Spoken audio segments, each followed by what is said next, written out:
If you live in an area that gets a lot of snow, you're probably familiar with plow trucks throwing salt out into the road. But have you ever wondered how salt melts ice?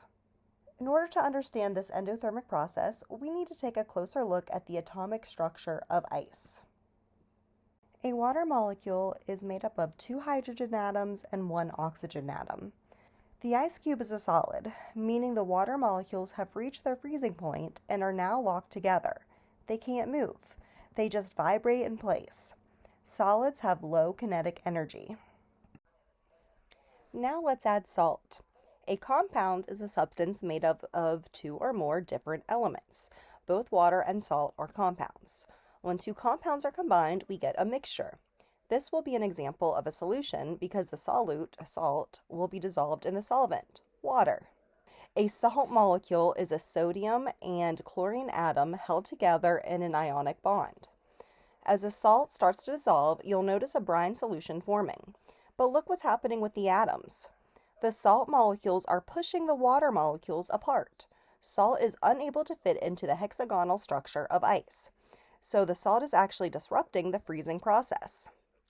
With more room to move, the water molecules speed up. But this takes energy. Where does this energy come from? The law of conservation of energy tells us that it can't be created or destroyed. It can, however, be transferred. Thermal energy is being absorbed from its surroundings.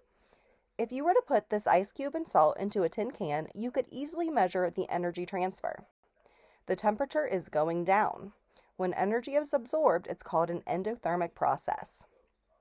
But how is there liquid then? The freezing point of water is 0 degrees Celsius or 32 degrees Fahrenheit. Remember, the salt molecules are keeping the water molecules from locking into place. Salt lowers the freezing point.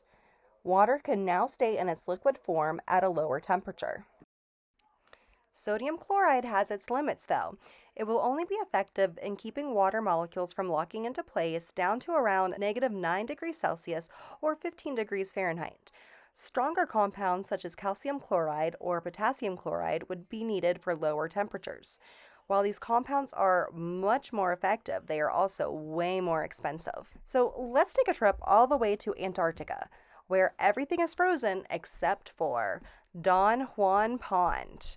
This is the saltiest body of water in the entire world, and its chemistry is of great interest to scientists, including those studying life on planet Mars, due to similarities in the dry, cold terrain. Scientists are still puzzled why the area is so enriched with calcium chloride.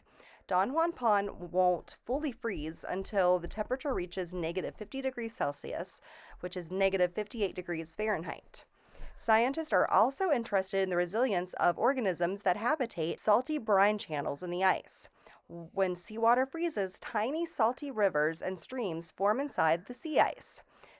To live in these channels, organisms must be smaller than a pinhead. Organisms that are too large to fit in the brine channels can live just below the ice. Warming temperatures mean there is less sea ice in some parts of Antarctica. Animals will have to adapt if marine life is to continue to thrive in this salty environment.